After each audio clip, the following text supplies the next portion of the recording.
বসে গেছি খেতে। এই দেখো সকালে যে এঁচোড়টা দেখিয়েছিলাম সেই এঁচোড়টা রান্না হয়েছে, পরিমাণটা অনেক। এটা ভাতে কিন্তু মানে ধোয়া উঠছে, ভাতটা একদম মেলিয়ে দিয়েছে, তাই অনেক ভাত মনে হচ্ছে, যদিও আমি এত ভাত খাই না।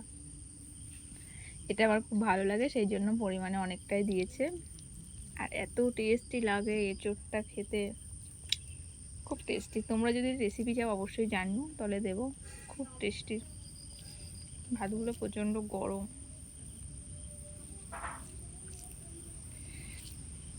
খুব টেস্টি। জানি না তোমাদের কতটা বোঝাতে পারছি, কিন্তু সত্যি দারুণ টেস্ট হয়েছে এঁচোড়।